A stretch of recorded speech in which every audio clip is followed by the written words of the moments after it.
deveriam ser invadidos pela fome, dificuldades e doenças. Melhor morrer de uma vez, melhor mergulhar um punhal em seu peito, ainda intocado pela adversidade sombria, e então novamente embainhá-lo no meu. Mas não, em tempos de miséria, devemos lutar contra nossos destinos e nos esforçar para não sermos vencidos por eles.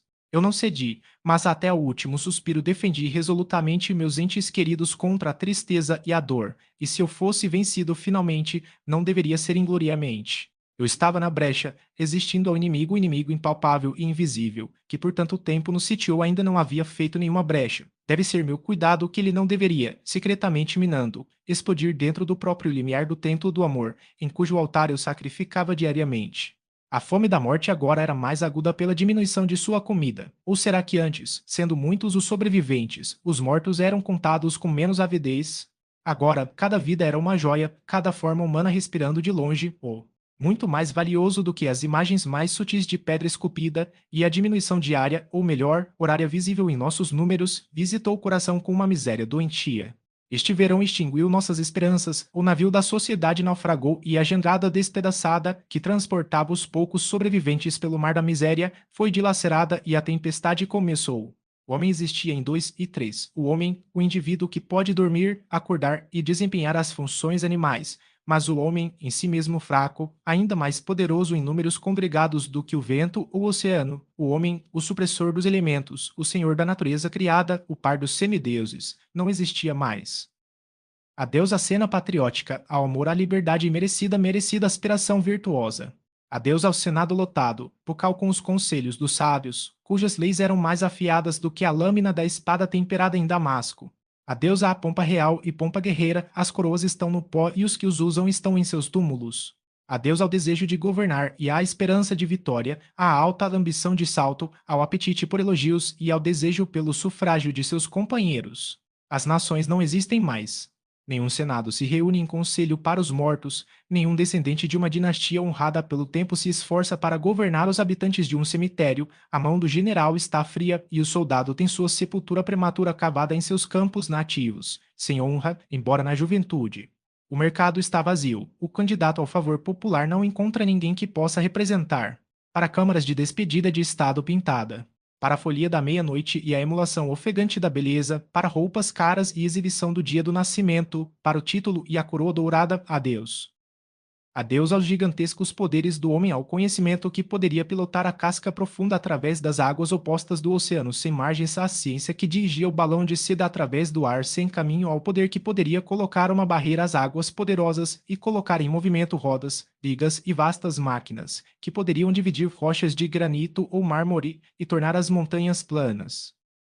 Adeus às artes, à eloquência que é para a mente humana como os ventos ao mar, agitando e depois acalmando-o, adeus à poesia e à filosofia profunda, pois a imaginação do homem é fria e sua mente indagadora não pode mais discorrer sobre as maravilhas da vida, pois não há trabalho, nem dispositivo, nem conhecimento, nem sabedoria na sepultura para onde vais.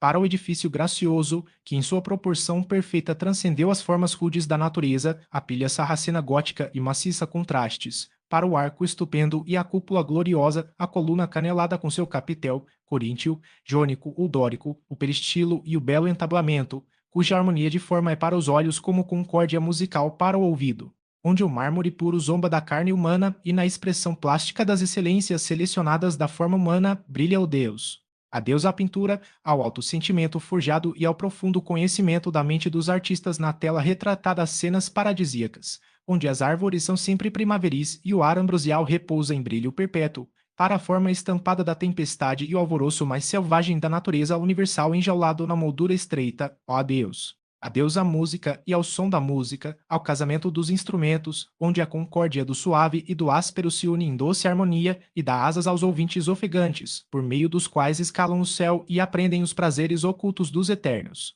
Uma tragédia mais verdadeira é encenada na ampla cena do mundo que envergonha a dor mímica, para a comédia de alta raça e o bufão baixo, adeus.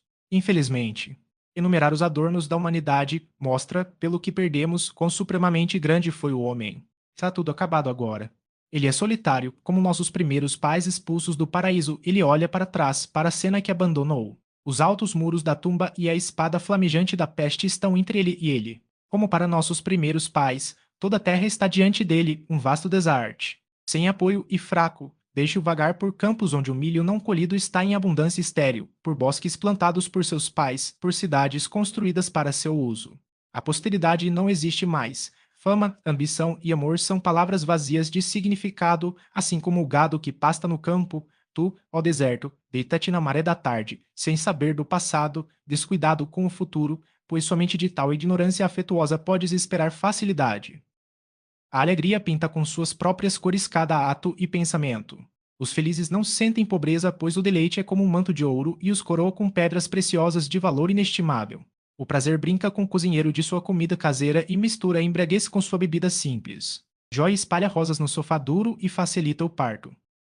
A tristeza dobra o fardo para as costas curvadas, planta espinhos no travesseiro inflexível, mistura fel com água, adiciona sal ao seu pão amargo, vestindo-os com trapos e espalhando cinzas em suas cabeças nuas. Para nossa irremediável angústia, cada pequeno e violento inconveniente vinha com força adicional, havíamos amarrado nossas estruturas para suportar o peso atletiano jogado sobre nós, afundamos sob a pena adicional que a chance jogou sobre nós, o gafanhoto era um fardo.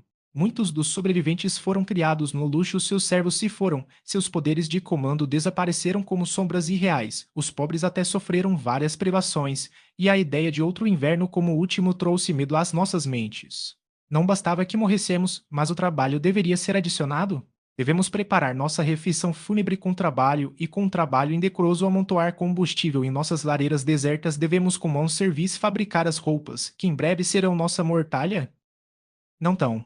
Estamos prestes a morrer, vamos então desfrutar em todo o seu sabor o remanescente de nossas vidas. Cuidado sórdido avante. Trabalho, serviço e dores, leves em si mesmos, mas gigantescos demais para nossas forças exaustas, não farão parte de nossas existências efêmeras.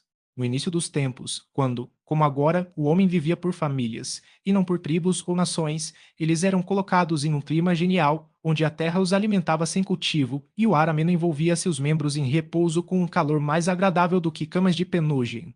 O sul é o lugar nativo da raça humana, a terra das frutas, mais grata ao homem do que a duramente conquistada seres do norte das árvores, cujos galhos são como o telhado de um palácio, dos leitos de rosas e da uva que apazigua a sede.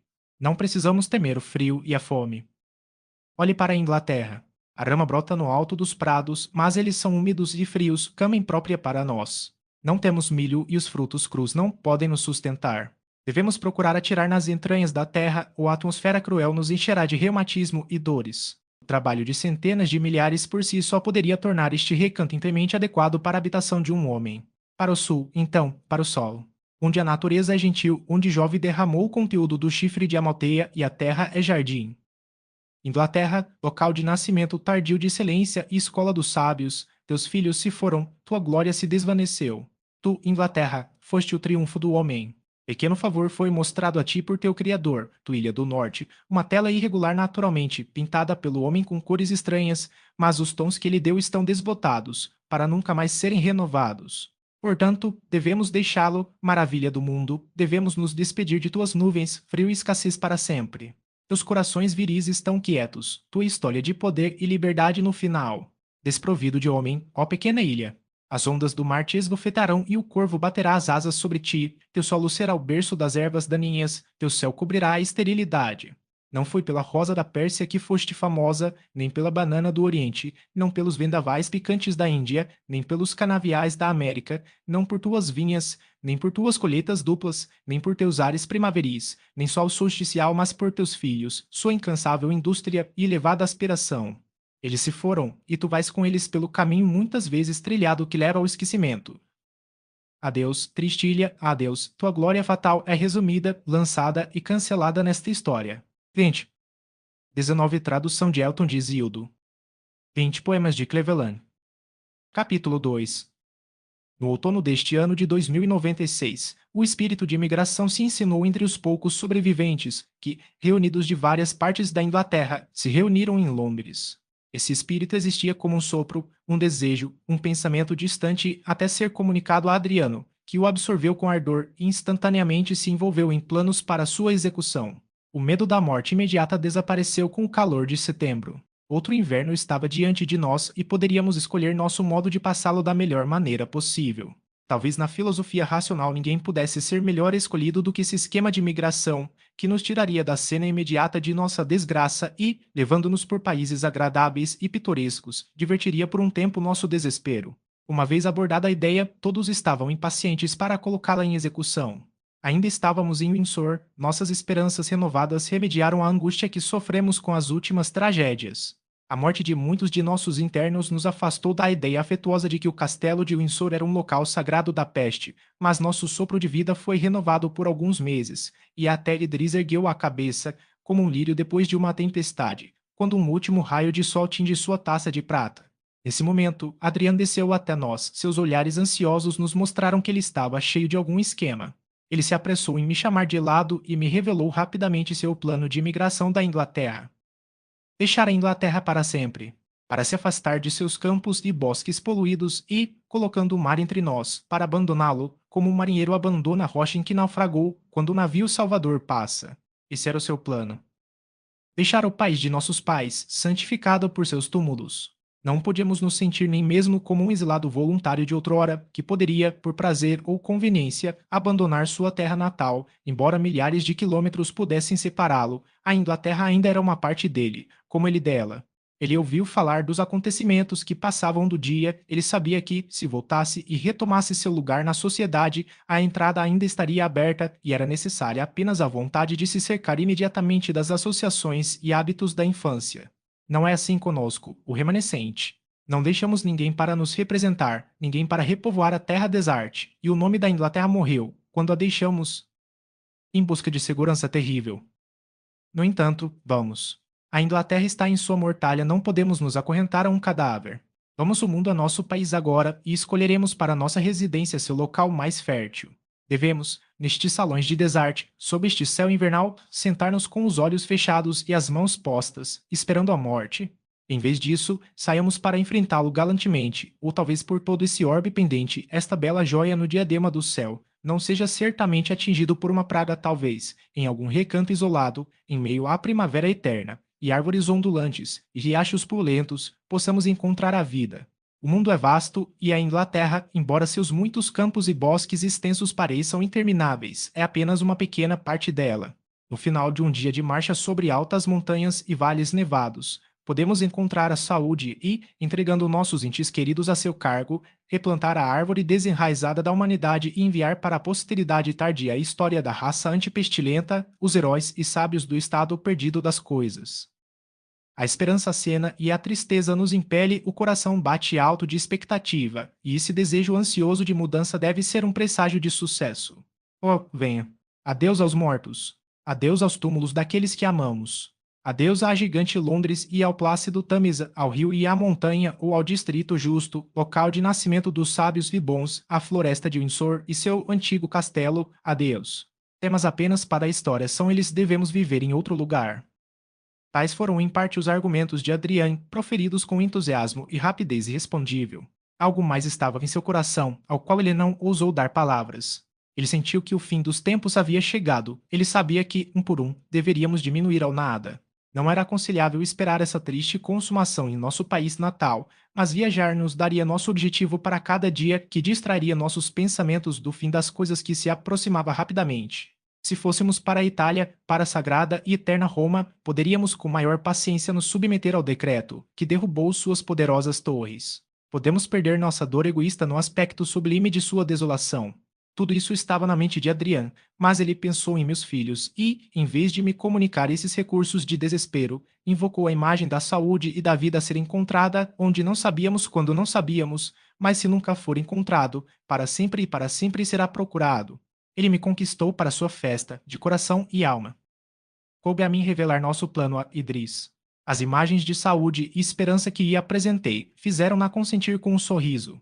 Com um sorriso, ela concordou em deixar seu país, do qual nunca antes estivera ausente, e o local que habitara desde a infância, a floresta e suas árvores poderosas, os caminhos da floresta e os recessos verdes, onde ela brincara na infância e vivera tão feliz durante a juventude, ela os deixaria sem arrependimento, pois esperava comprar assim a vida de seus filhos. Eles eram sua vida, mais querido do que um lugar consagrado ao amor, mais querido do que tudo mais que a terra continha.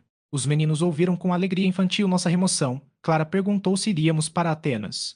É possível, respondi, e seu semblante ficou radiante de prazer. Lá ela contemplaria o túmulo de seus pais e o território cheio de lembranças da glória de seu pai. Em silêncio, mas sem trégua, ela refletiu sobre essas cenas. Foi a lembrança deles que transformou sua alegria infantil em seriedade e a impressionou com pensamentos elevados e inquietos.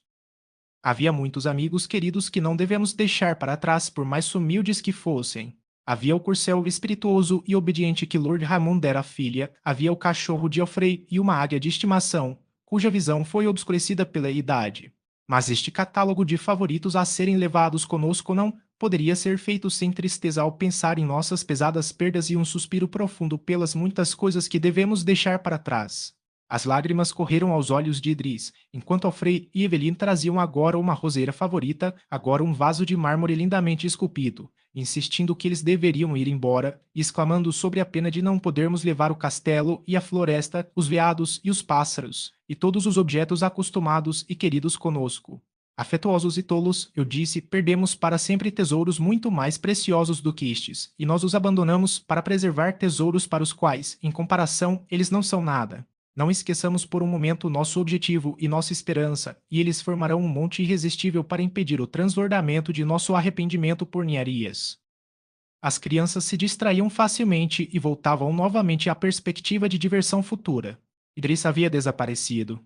Ela tinha ido esconder sua fraqueza, escapando do castelo. Ela desceu ao pequeno parque e buscou solidão, para que pudesse saciar suas lágrimas. Eu a encontrei agarrada a um velho carvalho, pressionando seu tronco áspero com seus lábios rosados, enquanto suas lágrimas caíam abundantemente, e seus soluços e exclamações quebradas não podiam ser suprimidos, com tristeza insuperável, este ente querido do meu coração assim perdido na tristeza. Eu a puxei para mim, e, quando ela sentiu meus beijos em suas pálpebras, quando sentiu meus braços pressioná-la, ela reviveu ao saber o que restava para ela. Você é muito gentil em não me censurar, disse ela. Eu choro, e uma pontada amarga de tristeza intolerável rasga meu coração. E ainda assim estou feliz, as mães lamentam seus filhos, as esposas perdem seus maridos, enquanto você e meus filhos são deixados para mim. Sim, estou feliz, muito feliz, por poder chorar assim por tristezas imaginárias e que a ligeira perda de meu adorado país não seja diminuída e aniquilada em uma miséria mais poderosa. Leve-me para onde quiser, onde você e meus filhos estiverem, haverá Windsor, e todos os países serão a Inglaterra para mim. Que essas lágrimas fluam não por mim, feliz e ingrato como sou, mas pelo mundo morto por nosso país perdido por todo o amor, vida e alegria, agora sufocados nas câmaras empoeiradas da morte. Ela falou rapidamente, como se quisesse se convencer. Ela desviou os olhos das árvores e caminhos da floresta que amava. Ela escondeu o rosto em meu peito, e nós sim, minha firmeza masculina se dissolveu, choramos juntos lágrimas consoladoras. Então nos acalmamos não, quase alegres, voltamos para o castelo. O primeiro frio de um outubro inglês nos fez apressar nossos preparativos. Convenci Idris a ir para Londres, onde ela poderia cuidar melhor dos arranjos necessários. Eu não disse a ela que, para poupá-la da dor de se separar de objetos inanimados, agora as únicas coisas que restavam, eu havia resolvido que nenhum de nós deveria voltar para Windsor. Pela última vez, olhamos para a ampla extensão do país visível do terraço e vimos os últimos raios do sol tingirem as massas escuras de madeira matizadas por tons outonais. Os campos não cultivados e as cabanas sem fumaça estavam na sombra abaixo, o Tâmisa serpenteava pela ampla planície, e a venerável pilha do colégio de Eton erguia-se em relevo escuro, um objeto prominente, o grasnar das miríades de gralhas que habitavam as árvores do pequeno parque, como em coluna ou cunha grossa que corriam para seus ninhos, perturbava o silêncio da noite. A natureza era a mesma como quando ela era mãe gentil da raça humana, agora, sem filhos e desamparada, sua fertilidade era uma zombaria, sua beleza uma máscara para deformidades. Porque a brisa agitaria suavemente as árvores, o homem não sentia o seu refrigério? Porque a noite escura se adornava com estrelas, o homem não as via? Porque existem frutas, flores ou riachos, o homem não está aqui para apreciá-los? Driz estava ao meu lado, sua querida mão travada na minha. Seu rosto estava radiante com um sorriso. O sol está sozinho, disse ela, mas nós não. Uma estrela estranha, meu Lionel, governou nosso nascimento. Tristemente e com consternação, podemos olhar para a aniquilação do homem, mas permanecemos um para o outro. Alguma vez no vasto mundo busquei outro que não você? E já que no vasto mundo você permanece, por que eu deveria reclamar? Tu e a natureza ainda são fiéis a mim. Sob as sombras da noite e durante o dia, cuja luz berrante mostra nossa solidão, você ainda estará ao meu lado e mesmo o insor não se arrependerá. Eu havia escolhido a noite para nossa viagem a Londres, para que a mudança e a desolação do país fossem menos observáveis. Nosso único servo sobrevivente nos levou. Passamos pela colina íngreme e entramos na avenida escura da Long Walk. Em momentos como esses, circunstâncias minuciosas assumem proporções gigantescas e majestosas. A própria abertura do portão branco que nos admitia na floresta prendeu meus pensamentos como uma questão de interesse. Era um ato diário, para nunca mais ocorrer. O crescente poente da lua brilhava através das árvores maciças à nossa direita e, quando entramos no parque, assustamos uma tropa de veados, que fugiu saltando nas sombras da floresta. Nossos dois meninos dormiram tranquilamente. Uma vez, antes que nossa estrada se desviasse da vista, olhei para o castelo. Suas janelas brilhavam ao luar e seu contorno pesado jazia em uma massa escura contra o céu. As árvores perto de nós acenavam com um canto fúnebre solene para a brisa da meia-noite. Idris recostou-se na carruagem, suas duas mãos apertaram as minhas, seu semblante era plácido, ela parecia perder o sentido do que agora deixava, na memória do que ainda possuía. Meus pensamentos eram tristes e solenes, mas não de dor sem mistura. O próprio excesso de nossa miséria trazia consigo um alívio, dando sublimidade e elevação à tristeza. Senti que carregava comigo aqueles que mais amava. Fiquei satisfeito, depois de uma longa separação, por me juntar a Adrian, nunca mais se separar. Senti que abandonei o que amava, não o que me amava. As muralhas do castelo e as árvores há muito familiares não ouviram o som de separação de nossas rodas de carruagem com pesar. E, embora sentisse que Idris estava por perto e ouvisse a respiração regular de meus filhos, não podia ficar infeliz. Clara ficou muito comovida. Com os olhos lacrimejantes, suprimindo os soluços, ela se inclinou da janela, observando o último vislumbre de sua Windsor natal. Adriano nos recebeu em nossa chegada. Ele era todo animação. Você não podia mais traçar em seu olhar de saúde o valetudinário sofredor por seu sorriso e tons alegres. Você não poderia adivinhar que ele estava prestes a sair de seu país natal, o remanescente numerado da nação inglesa, para os reinos sem inquilinos do sul, para morrer, um por um, até que o último homem permanecesse em um mundo vazio e sem voz. Adriane estava impaciente por nossa partida e havia avançado muito em seus preparativos. Sua sabedoria guiou a todos. Seu cuidado era a alma para mover a multidão infeliz, que confiava totalmente nele. Era inútil fornecer muitas coisas, pois encontraríamos provisões abundantes em todas as cidades. Era desejo de Adriane impedir todo o trabalho, para dar uma aparência festiva a este trem fúnebre. Nosso número não chegava a 2.000 pessoas. Nem todos estavam reunidos em Londres, mas a cada dia testemunhavam a chegada de novos números, e aqueles que residiam nas cidades vizinhas recebiam ordens para se reunir em um só lugar, no dia 20 de novembro. Carruagens e cavalos foram fornecidos para todos, capitães e suboficiais escolhidos, e toda a assembleia sabiamente organizada. Todos obedeceram ao Lorde Protetor da Inglaterra moribunda, todos olhavam para ele. Seu conselho foi escolhido, consistia em cerca de 50 pessoas. Distinção e posição não eram as qualificações de sua eleição. Não tínhamos posição entre nós, a não ser aquela que a benevolência e a prudência davam, nenhuma distinção, exceto entre os vivos e os mortos. Embora estivéssemos ansiosos para deixar a Inglaterra antes do auge do inverno, ainda assim fomos detidos. Pequenos grupos foram despachados para várias partes da Inglaterra em busca de retardatários. Não iríamos até que tivéssemos nos assegurado de que, com toda a probabilidade humana, não deixaríamos para trás um único ser humano. Em nossa chegada a Londres, descobrimos que a idosa Condessa de Windsor residia com seu filho no Palácio do Protetorado. Voltamos para nossa morada costumeira perto de Hyde Park. Idris agora, pela primeira vez em muitos anos, viu sua mãe, ansiosa para se certificar de que a infantilidade da velhice não se misturava com o orgulho inesquecível, para tornar essa dama de nascimento nobre ainda tão inveterada contra mim. A idade e os cuidados franziram suas bochechas e dobraram sua forma, mas seus olhos ainda estavam brilhantes, suas maneiras autoritárias e inalteradas. Ela recebeu a filha friamente, mas demonstrou mais sentimento ao dobrar os netos nos braços. É da nossa natureza desejar continuar nossos sistemas e pensamentos para a posteridade por meio de nossa própria prole. A condessa falhou nesse desígnio em relação aos filhos. Talvez ela esperasse achar a próxima remoção no nascimento mais tratável. Uma vez que Idris me chamou casualmente uma carranca, um gesto convulsivo de raiva, sacudiu sua mãe e, com a voz trêmula de ódio, ela disse: "Eu sou de pouco valor neste mundo. Os jovens estão impacientes para empurrar os velhos para fora de cena. Mas, Idris, se você não deseja ver sua mãe morrer a seus pés, nunca mais nomeie essa pessoa para mim. Tudo mais que posso suportar, e agora estou resignado com a destruição de minhas esperanças acalentadas. Mas é demais exigir que eu ame o instrumento que a providência dotou de propriedades assassinas para minha destruição." Este foi um discurso estranho, agora que, no palco vazio, cada um poderia desempenhar seu papel sem impedimento do outro. Mas a altiva rainha pensou como Otávio César e Marco Antônio. Não podíamos parar juntos no mundo inteiro. O período de nossa partida foi fixado para o dia 25 de novembro. O tempo estava temperado, chuvas suaves caíam à noite e, durante o dia, o sol invernal brilhava. Nossos números deveriam avançar em grupos separados e seguir caminhos diferentes, todos para finalmente se unirem em Paris. Adriano e sua divisão, consistindo em 500 pessoas, deveriam tomar a direção de Dover e Calais. No dia 20 de novembro, Adrien e eu cavalgamos pela última vez pelas ruas de Londres. Eles eram cultivados com grama e desertos.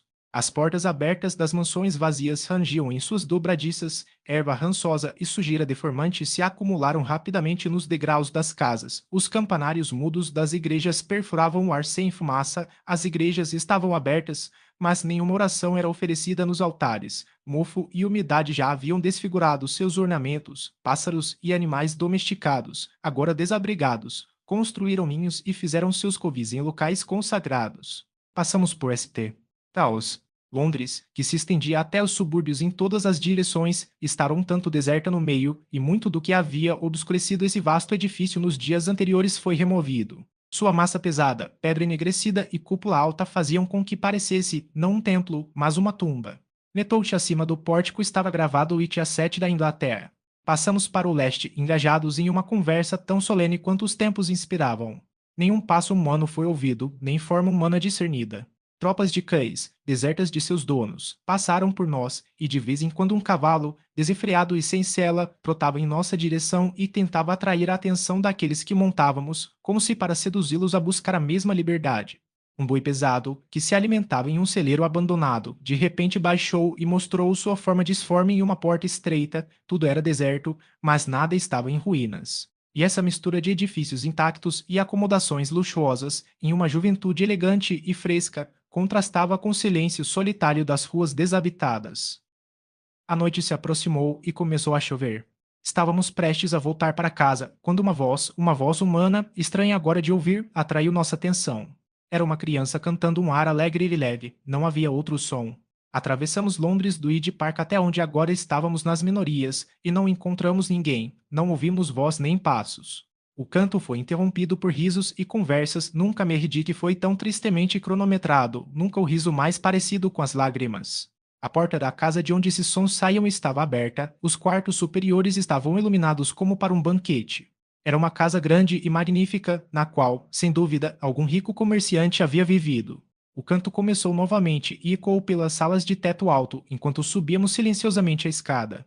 As luzes agora pareciam nos guiar, e um longo conjunto de esplêndidos quartos iluminados nos fez ainda mais maravilhados. Seu único habitante, uma garotinha, estava dançando, valsando e cantando sobre eles, seguido por um grande cachorro da terra nova, que pulando ruidosamente sobre ela, interrompendo-a, fazendo-a ora repreender, ora rir, ora se jogar no tapete para brincar com ele. Ela estava vestida grotescamente, com vestes brilhantes e xales dignos de uma mulher. Ela apareceu com cerca de 10 anos de idade. Ficamos na porta olhando para essa cena estranha, até que o cachorro que nos percebeu latiu alto. A criança se virou e nos viu. Seu rosto, perdendo a alegria, assumiu uma expressão taciturna. Ela se esvirou para trás, aparentemente meditando uma fuga.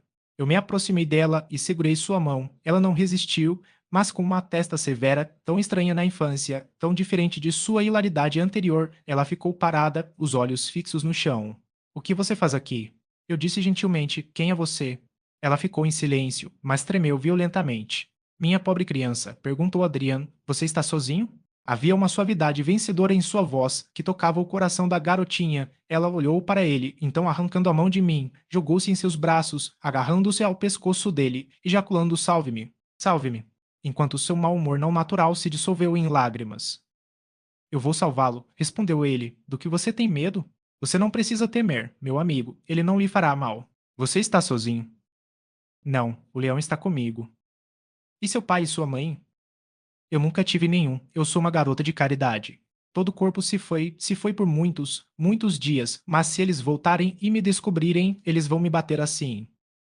Sua infeliz história foi contada com estas poucas palavras: uma órfã, assumida por pretensa caridade, maltratada e insultada, seus opressores haviam morrido. Sem saber o que se passava ao seu redor, ela se viu sozinha, ela não ousou se aventurar, mas pela continuação de sua solidão sua coragem reviveu, sua vivacidade infantil a levou a brincar de mil aberrações, e com seu companheiro bruto ela passou um longo feriado, temendo nada além do retorno das vozes ásperas e do uso cruel de seus protetores. Ela prontamente consentiu em ir com Adrian. Esse ínterim, enquanto nos debruçávamos sobre tristezas estranhas e sobre uma solidão que atingia nossos olhos e não nossos corações, enquanto imaginávamos todas as mudanças e sofrimentos que haviam intervindo nessas ruas outrora lotadas, antes, sem inquilinos e abandonadas, eles se tornaram meros canis para cães e estábulos para gado, enquanto lemos a morte do mundo no fano escuro e nos abraçamos na lembrança de que possuíamos o que era todo o mundo para nós enquanto isso. Havíamos chegado de Windsor no início de outubro e estávamos em Londres há cerca de 6 semanas. Dia após dia, durante esse tempo, a saúde de meu Idris piorou, seu coração estava partido. Nem o sono nem o apetite, os servos escolhidos da saúde, esperavam por sua forma desperdiçada. Observar seus filhos, hora após hora, sentar-se ao meu lado, bebendo profundamente a querida persuasão de que eu permanecia para ela, era todo o seu passatempo. Sua vivacidade, há tanto tempo assumida, sua demonstração afetuosa de alegria, seu tom alegre e seu andar elástico se foram. Eu não conseguia disfarçar para mim mesmo, nem ela podia esconder, sua tristeza que consumia a vida. Ainda assim, a mudança de cenário e as esperanças revivas podem restaurá-la, eu temia apenas a praga, e ela não foi tocada por isso. Eu a deixei esta noite, repousando após o cansaço de seus preparativos. Clara sentou-se ao lado dela, contando uma história aos dois meninos. Os olhos de Driz estavam fechados, mas Clara percebeu uma mudança repentina na aparência de nossa querida mais velha, suas pálpebras pesadas velavam seus olhos, uma cor não natural queimava em suas bochechas, sua respiração ficava curta. Clara olhou para a mãe, ela dormiu, mas começou com a pausa que o narrador fez o medo de despertá-la e alarmá-la, fez com que Clara continuasse com o chamado ansioso de Eveline, que não sabia o que estava acontecendo. Seus olhos se voltaram alternadamente de Alfredo para Idris, com sotaques trêmulos. Ela continuou sua história até que viu a criança prestes a cair, avançando. Ela o pegou, e seu grito despertou Idris. Ela olhou para o filho. Ela viu a morte roubando suas feições, ela o deitou em uma cama, ela segurou a bebida em seus lábios ressecados. No entanto, ele pode ser salvo. Se eu estivesse lá, ele poderia ser salvo, talvez não tenha sido a praga. Sem um conselheiro, o que ela poderia fazer? Fique e veja-o morrer. Porque naquele momento eu estava fora. Olhe para ele, Clara, ela exclamou. Voltarei imediatamente. Ela perguntou entre aqueles que, escolhidos como companheiros de nossa jornada, haviam fixado residência em nossa casa. Ela ouviu deles apenas que eu tinha saído com Adrian. Ela implorou que me procurassem. Ela voltou para seu filho. Ele estava mergulhado em um terrível estado de torpor. Novamente ela desceu as escadas correndo. Tudo estava escuro, deserto e silencioso. Ela perdeu todo o autocontrole. Ela correu para a rua. Ela chamou meu nome. A chuva tamborilante e o vento uivante por si só responderam a ela. O medo selvagem deu asas aos seus pés. Ela correu para me procurar. Ela não sabia onde, mas, colocando todos os seus pensamentos, toda a sua energia, todo o seu ser apenas em velocidade, a velocidade mais mal direcionada, ela não sentiu, nem temeu, nem parou, mas correu em frente, até que sua força de repente a abandonou tão repentinamente que ela não pensou em se salvar. Seus joelhos falharam e ela caiu pesadamente na calçada. Ela ficou atordoada por um tempo, mas finalmente se levantou e, embora gravemente ferido, ainda continuou, derramando uma fonte de lágrimas, tropeçando às vezes, indo ela não sabia para onde, só que de vez em quando com voz fraca ela chamava meu nome, acrescentando com exclamações de cortar o coração, que eu era cruel e cruel.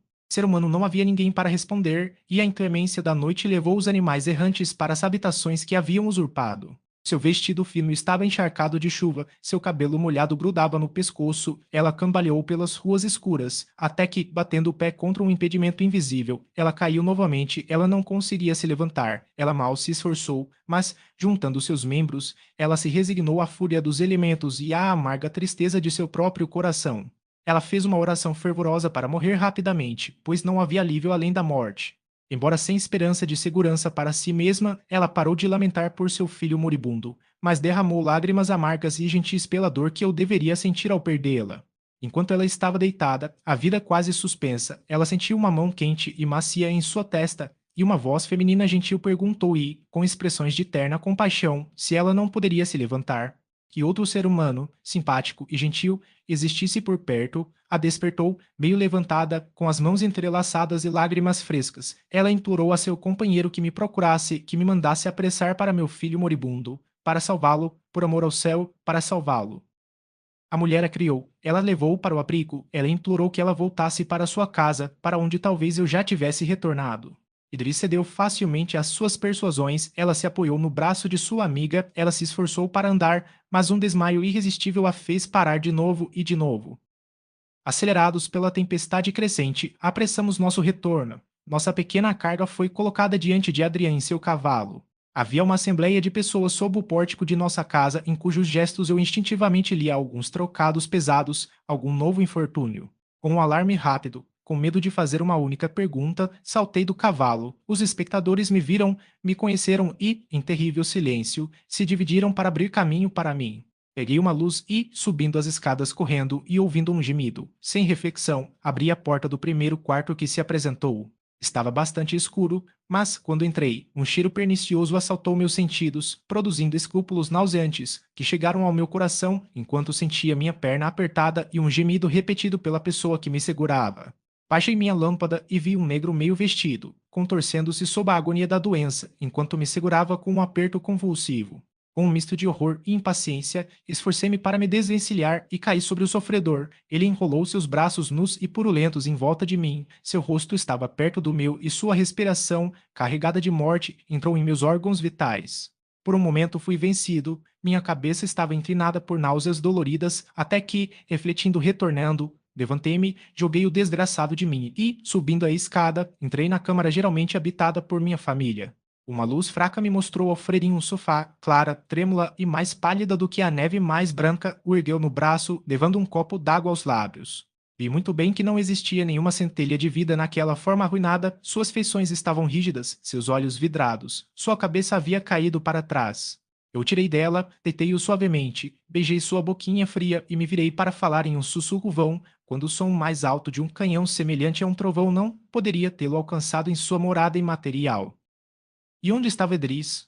Que ela tinha saído para me procurar e não tinha retornado eram notícias terríveis, enquanto a chuva e o vento forte batiam contra a janela e rugiam ao redor da casa. Somado a isso, a sensação doentia de doença tomou conta de mim. Não havia tempo a perder, se é que algum dia eu a veria novamente. Montei em meu cavalo e saí para procurá-la, imaginando que ouvia sua voz em cada rajada, oprimida pela febre e pela dor dolorosa. Eu andei no escuro e na chuva pelas ruas labirínticas da despovoada Londres.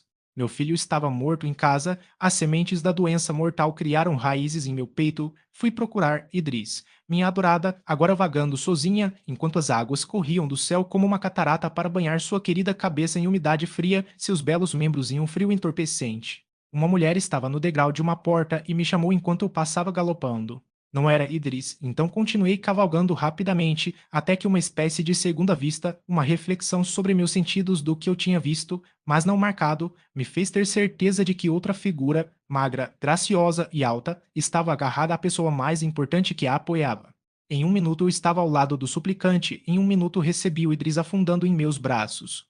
Levantando-a, coloquei-a no cavalo. Ela não tinha forças para se sustentar, então montei atrás dela e segurei-a perto do peito, enrolando minha capa de montaria em volta dela, enquanto sua companheira, cujo semblante bem conhecido, mas mudado, era Julieta, filha do Duque de L, podia, neste momento de horror, obter de mim não mais do que um olhar passageiro de compaixão. Ela pegou as rédeas abandonadas e conduziu nosso corcel obediente para casa. Atrevo-me a confessá-lo. Esse foi o último momento da minha felicidade, mas eu estava feliz. Idris deve morrer, pois seu coração estava partido. Eu devo morrer, pois peguei a peste, a terra era uma cena de desolação, a esperança era uma loucura, a vida se casou com a morte, eles eram um, mas, apoiando assim meu amor desmaiado, sentindo assim que devo morrer em breve, deleitei-me com o prazer de possuí-la mais uma e outra vez eu a beijei e a apertei contra o coração. Chegamos em nossa casa. Ajudei a desmontar, carreguei a escada acima e entreguei aos cuidados de Clara para que suas roupas molhadas pudessem ser trocadas. Resumidamente, assegurei a Adrian sua segurança e pedi que pudéssemos ser deixados em repouso.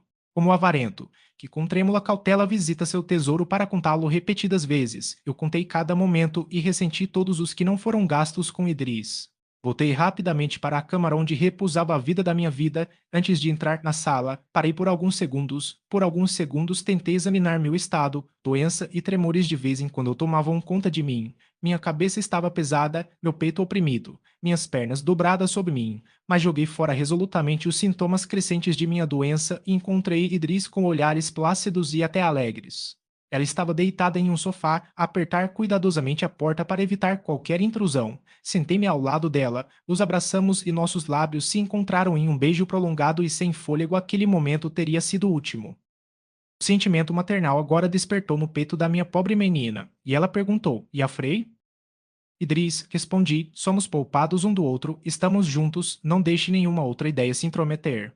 Estou feliz. Mesmo nesta noite fatal, declaro-me feliz, além de todo nome, todo pensamento que você faria mais, querida? Idris me entendeu. Ela inclinou a cabeça no meu ombro e chorou.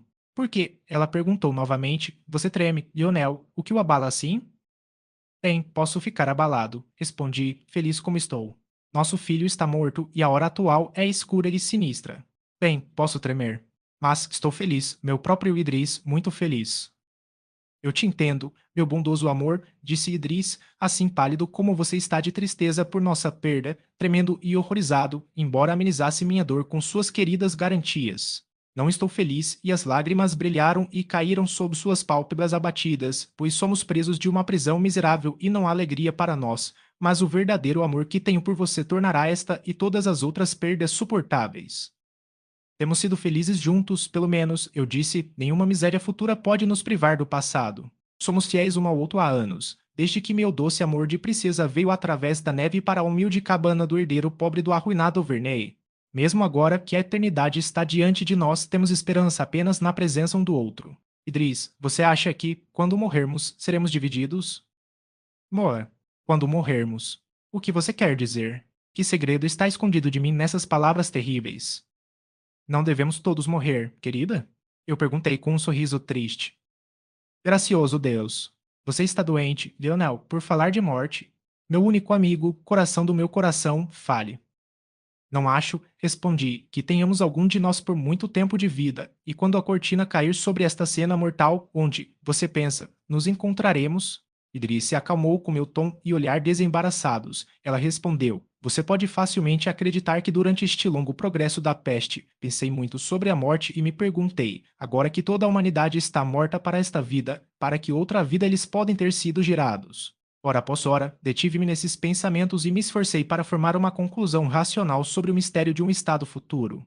Que corvo assustador, de fato, seria a morte, se simplesmente deixássemos de lado a sombra em que agora caminhamos e, saindo para o sol sem nuvens do conhecimento e do amor, revivêssemos com os mesmos companheiros, as mesmas afeições e alcançássemos a realização de nossas esperanças, deixando nossos medos com nossa vestimenta terrena na sepultura. Infelizmente, o mesmo sentimento forte que me dá a certeza de que não morrerei totalmente me faz recusar a acreditar que viverei totalmente como vivo agora. No entanto, Lionel, nunca, nunca poderei amar ninguém além de você por toda a eternidade e devo desejar sua sociedade e, como sou inocente de prejudicar os outros, e tão confiante e confiante quanto minha natureza mortal permite, confio que o governante do mundo nunca nos separará. Suas observações são como você, querido amor, respondi, gentil e bom. Vamos nutrir essa crença e descartar a ansiedade de nossas mentes. Mas, doce, somos tão formados e não há pecado, se Deus fez nossa natureza para ceder ao que lhe ordena, somos tão formados, que devemos amar a vida e nos apegar a ela. Devemos amar o sorriso vivo, o toque simpático e a voz emocionante, peculiares ao nosso mecanismo mortal. Não vamos, por meio da segurança no futuro, negligenciar o presente. Este momento presente, por mais curto que seja, é uma parte da eternidade e a parte mais querida, uma vez que é nosso inalienavelmente. Tu, a esperança do meu futuro, essa minha alegria presente. Deixe-me então olhar em seus queridos olhos e, lendo amor neles, beber prazer inebriante. Timidamente, pois minha veemência aterrorizava um pouco, Idris olhou para mim. Meus olhos estavam vermelhos, começando pela minha cabeça, cada batida arterial, pensei, audivelmente, cada músculo latejava, cada nervo era sentido. Seu olhar de medo selvagem me disse que eu não podia mais guardar meu segredo. Assim que, meu amado, eu disse, a última hora de muitos felizes chegou. Nem podemos evitar mais o destino inevitável. Não posso viver muito, mas, de novo e de novo, eu digo: este momento é nosso. Mais pálido que mármore, com lábios brancos e feições convulsivas, Idris tomou conhecimento da minha situação. Meu braço, enquanto eu estava sentado, circundou sua cintura. Ela sentiu a palma da mão queimar de febre, mesmo no coração que pressionava. Um momento, ela murmurou, quase inaudível, apenas um momento. Ela se ajoelhou e, escondendo o rosto nas mãos, proferiu uma breve, mas sincera oração, para que pudesse cumprir seu dever e cuidar de mim até o fim. Embora houvesse esperança, a agonia era insuportável, seus sentimentos tornaram-se solenes e calmos. Assim como Epicharis, imperturbável e firme, se submeteu aos instrumentos de tortura, Idris, suprimindo todo suspiro e sinal de tristeza, entrou na resistência dos tormentos, dos quais a cremalheira e a roda são apenas símbolos fracos e metafísicos. Eu estava mudado, a corda apertada que soava tão duramente foi afrouxada no momento em que Driss participou do meu conhecimento de nossa situação real. As ondas de pensamento perturbadas e agitadas pela paixão diminuíram, deixando apenas a forte ondulação que continuava sem qualquer manifestação externa de sua perturbação até que quebrasse na costa remota para a qual avancei rapidamente. É verdade que estou doente, eu disse, e sua sociedade, meu Idris é meu único remédio, venha e sente-se ao meu lado. Ela me fez deitar no sofá e, puxando um puff baixo para perto, sentou-se perto do meu travesseiro, pressionando minhas mãos ardentes em suas palmas frias. Ela cedeu à minha inquietação febril e me deixou falar e falou comigo sobre assuntos estranhos de fato aos seres que assim olharam pela última vez e ouviram pela última vez o que amavam sozinhos no mundo. Conversamos sobre tempos passados, do período feliz de nosso amor inicial, de Raimond, Perdita e Vade. Conversamos sobre o que poderia surgir nesta terra deserta, se, 2 ou 3 sendo salvos, ela fosse lentamente repovoada. E, estando o homem em sua forma humana quase extinto, sentimos com certeza de fé que outros espíritos, outras mentes, outros seres perceptivos, cegos para nós, devem povoar com pensamento e amor este belo e imperecível universo. Conversamos não sei por quanto tempo, mas, de manhã, acordei de um sono doloroso e pesado, a bochecha pálida de Idris repousava no meu travesseiro, os grandes orbes de seus olhos levantaram as pálpebras e mostraram as luzes azuis profundas abaixo, seus lábios estavam abertos, e os leves murmúrios que eles formavam diziam que, mesmo enquanto dormia, ela sofria. Se ela estivesse morta, pensei, que diferença? Agora essa forma é o templo de uma divindade residente, esses olhos são as janelas de sua alma. Toda graça, amor e inteligência estão entronizados naquele lindo seio. Se ela estivesse morta, onde estaria essa mente, a metade mais querida da minha? Pois rapidamente a proporção justa deste edifício seria mais desfigurada do que as ruínas sufocadas pela areia dos templos do deserto de Palmira. Capítulo 3. Idris se mexeu e acordou, infelizmente. Ela acordou com a miséria. Ela viu os sinais de doença em meu semblante e se perguntou como poderia permitir que a longa noite passasse sem que ela tivesse procurado, não a cura, que era impossível, mas o alívio de meus sofrimentos. Ela ligou para Adrian, meu sofá foi rapidamente cercado por amigos e assistentes, e os medicamentos que foram julgados adequados foram administrados. Foi a distinção peculiar e terrível de nossa visitação, que ninguém que havia sido atacado pela peste havia se recuperado. O primeiro sintoma da doença foi a sentença de morte, que em nenhum caso foi seguida de perdão ou indulto. Nenhum vislumbre de esperança, portanto, animou meus amigos. Enquanto a febre produzia torpor, dores pesadas, sentando-se como chumbo em meus membros e fazendo meu peito arfar, estavam sobre mim. Continuei insensível a tudo, exceto à dor, e, finalmente, até a isso. Acordei na quarta manhã como de um sono sem sonhos. Uma sensação irritante de sede e, quando me esforçava para falar ou me mover, um abandono total de poder era tudo o que sentia. Por 3 dias e noites, Idris não se moveu do meu lado. Ela administrou todas as minhas necessidades e nunca dormiu nem descansou. Ela não esperava e, portanto, ela não se esforçou para ler o semblante do médico, nem para observar os sintomas de recuperação. Todo o seu pensamento era me atender até o fim, e depois se deitar e morrer ao meu lado. Na terceira noite, a animação foi suspensa, aos olhos e ao toque de tudo eu estava morto. Com oração fervorosa, quase com força, Adrian tentou tirar Idris de mim. Ele esgotou todas as adjurações, o bem-estar de seu filho e o seu próprio. Ela balançou a cabeça e enxugou uma lágrima roubada de sua bochecha afundada, mas não cedeu. Ela implorou para me ver apenas uma noite, com tanta aflição e seriedade mansa, que ela ganhou seu ponto e sentou-se em silêncio e imóvel, exceto quando, picada por uma lembrança intolerável, ela beijou meus olhos fechados e lábios pálidos, e apertou minhas mãos enrijecidas em seu coração batendo.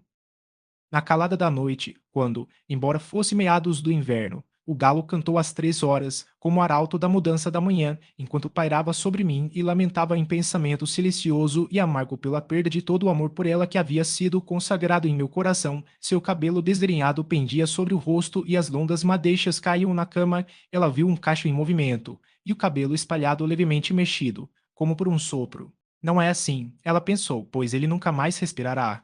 Várias vezes a mesma coisa ocorreu, e ela apenas a marcou com o mesmo reflexo, até que todo o cacho acenou de volta e ela pensou ter visto meu peito arcar. Sua primeira emoção foi um medo mortal, orvalho frio estava em sua testa, meus olhos entreabertos, e, tranquilizada, ela teria exclamado: Ele vive. Mas as palavras foram sufocadas por um espasmo, e ela caiu com um gemido no chão. Adrien estava na câmara. Depois de muito observar, ele caiu no sono a contragosto. Ele se levantou e viu sua irmã inconsciente no chão, agitando-se e uma corrente de sangue que jorrava de sua boca. Sinais crescentes de vida em mim em algum grau explicavam seu estado, a surpresa, a explosão de alegria, a repulsa de todos os sentimentos. Foram demais para seu corpo, desgastado por longos meses de cuidados, ultimamente despedaçado por todas as espécies de aflição e labuta.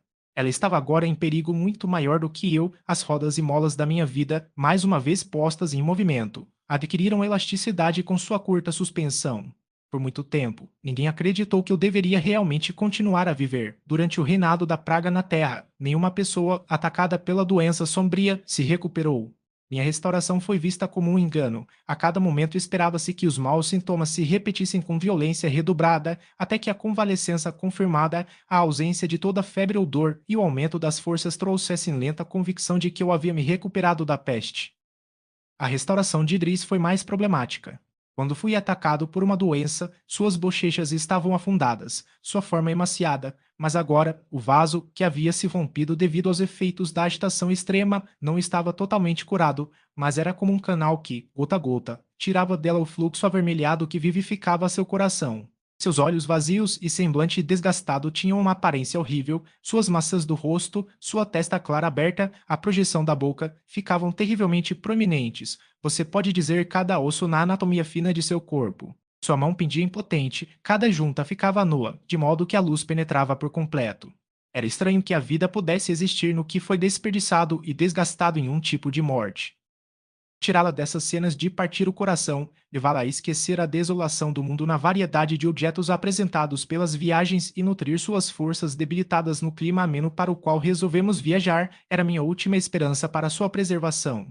Os preparativos para nossa partida, que haviam sido suspensos durante minha doença, foram renovados. Não revivi para a convalescença duvidosa, a saúde gastou seus tesouros comigo, assim como a árvore na primavera pode sentir de seus galhos enrugados o verde fresco irromper e a seiva viva subir e circular, o vigor renovado de meu corpo, a corrente alegre de meu sangue, a elasticidade recém-nascida de meus membros, influenciaram minha mente para uma resistência alegre e pensamentos prazerosos. Meu corpo, atrasado o peso pesado que me prendia ao túmulo, estava exuberante de saúde. Meros exercícios comuns eram insuficientes para minha força de reanimação. Pensei que poderia imitar a velocidade do cavalo de corrida, discernir através do ar objetos a uma distância ofuscante, ouvir as operações da natureza em suas moradas mudas. Meus sentidos se tornaram tão refinados e suscetíveis após minha recuperação de uma doença mortal. A esperança, entre minhas outras bênçãos, não me foi negada e eu confiava afetuosamente que minhas atenções incansáveis restaurariam minha adorada garota. Eu estava, portanto, ansioso para encaminhar nossos preparativos. De acordo com o plano inicialmente estabelecido, deveríamos ter deixado Londres no dia 25 de novembro e, de acordo com esse esquema, 2/3 de nosso povo, o povo tudo o que restava da Inglaterra, havia avançado e já estava há algumas semanas em Paris. Primeiro minha doença e posteriormente a de Idris deteve Adrian com sua divisão, que consistia em 300 pessoas, de modo que partimos no dia 1º de janeiro de 2098. Era meu desejo manter Idris o mais distante possível da pressa e do clamor da multidão e esconder delas aparências que a lembrariam com mais força de nossa situação real. Nós nos separamos em grande parte de Adrian, que foi obrigado a dedicar todo o seu tempo aos negócios públicos. A Condessa de Windsor viajou com seu filho. Clara, Evelyn e uma mulher que atuou como nossa atendente foram as únicas pessoas com quem tivemos contato. Ocupamos uma carruagem cômoda, nosso servo oficiou como cocheiro. Um grupo de cerca de 20 pessoas nos precedeu a uma pequena distância. Eles tinham a responsabilidade de preparar nossos lugares de parada e nossa morada noturna. Eles haviam sido selecionados para este serviço dentre um grande número que se ofereceu, por causa da sagacidade superior do homem que havia sido nomeado seu líder. Imediatamente após nossa partida, fiquei encantado ao encontrar uma mudança em Idris, que eu esperava com carinho que prognosticasse os resultados mais felizes. Toda a alegria e alegria gentil natural a ela reviveram. Ela era fraca e essa alteração era mais exibida na aparência e na voz do que nos atos, mas era permanente e real. Minha recuperação da peste e saúde confirmada incutiram nela uma firme crença de que agora eu estava salvo desse terrível inimigo. Ela me disse que tinha certeza de que deveria se recuperar, que ela tinha um pressentimento, que a maré de calamidade que inundou nossa infeliz raça havia mudado, que o remanescente seria preservado, e entre eles os queridos objetos de sua terna afeição, e que em algum local selecionado deveríamos gastar nossas vidas juntos em uma sociedade agradável. Não deixe que meu estado de fraqueza o engane, disse ela. Sinto que estou melhor. Há uma vida rápida dentro de mim e um espírito de antecipação que me assegura que continuarei por muito tempo a fazer parte deste mundo. Vou me livrar dessa fraqueza degradante do corpo, que infecta até minha mente com debilidade, e entrarei novamente no desempenho de meus deveres. Fiquei triste por deixar Windsor, mas agora estou desmamado desse apego local, estou contente em me mudar para um clima ameno, o que completará minha recuperação. Confie em mim, querida, não deixarei você, nem meu irmão, nem essas queridas crianças, minha firme determinação de permanecer com você até o fim e continuar a contribuir para sua felicidade e bem-estar me manteria vivo, mesmo que a morte sombria estivesse mais próxima do que ele realmente está. Fiquei apenas meio tranquilizado por essas expressões. Eu não podia acreditar que o fluxo rápido de seu sangue fosse um sinal de saúde, ou que suas bochechas ardentes denotassem convalescença. Mas eu não tinha medo de uma catástrofe imediata, não, eu me convenci de que ela acabaria se recuperando. E assim reinou a alegria em nossa pequena sociedade. Idris conversou com animação sobre 1000 tópicos. Seu principal desejo era conduzir nossos pensamentos a partir de reflexões melancólicas, então ela desenhou imagens encantadoras de uma solidão tranquila, de um belo retiro, das maneiras simples de nossa pequena tribo e da irmandade patriarcal de amor, que sobreviveria às ruínas das nações populosas que existiam recentemente. Excluímos de nossos pensamentos o presente e retiramos os olhos da paisagem sombria que atravessamos. O inverno reinava em toda a sua escuridão. As árvores sem folhas jaziam sem movimento contra o céu pardo, as formas de geada, imitando a folhagem do verão, espalhavam-se pelo chão, os caminhos estavam cobertos de mato, os campos de milho não arados foram remendados com grama e ervas daninhas, as ovelhas se reuniram na soleira da cabana, o boi com chifres empurrou a cabeça da janela. O vento era sombrio e frequentes tempestades de granizo ou neve, somadas à aparência melancólica que a natureza invernal assumia. Chegamos a Rochester e um acidente fez com que ficássemos detidos lá por um dia.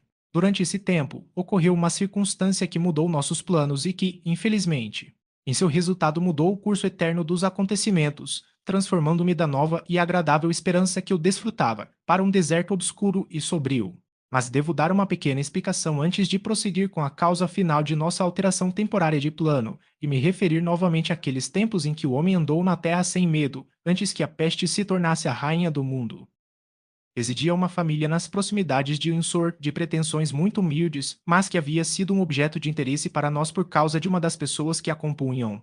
A família dos Claytons conheceu dias melhores, mas, após uma série de reveses, o pai morreu falido, e a mãe com o coração partido, e uma inválida confirmada retirou-se com seus 5 filhos para uma pequena cabana entre Eton e Salt Hill.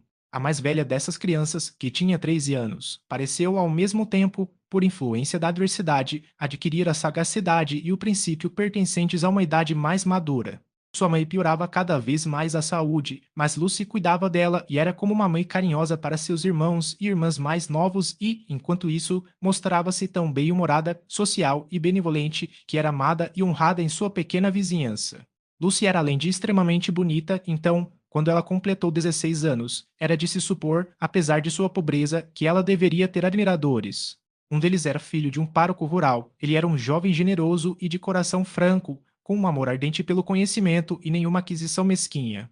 Embora Lucy não fosse ensinada, a conversa e as maneiras de sua mãe lhe deram um gosto por refinamentos superiores à sua situação atual. Ela amava o jovem mesmo sem saber, exceto que em qualquer dificuldade ela naturalmente se voltava para ele em busca de ajuda e acordava com o coração mais leve todos os domingos, porque sabia que seria recebida e acompanhada por ele em sua caminhada noturna com suas irmãs. Ela tinha outro admirador, um dos garçons-chefes da pousada em Salt Hill. Ele também tinha pretensões de superioridade urbana, como aprendeu com os criados de cavalheiros e criadas, que o iniciaram em todas as gírias da vida elevada abaixo das escadas, tornaram seu temperamento arrogante 10 vezes mais intrusivo.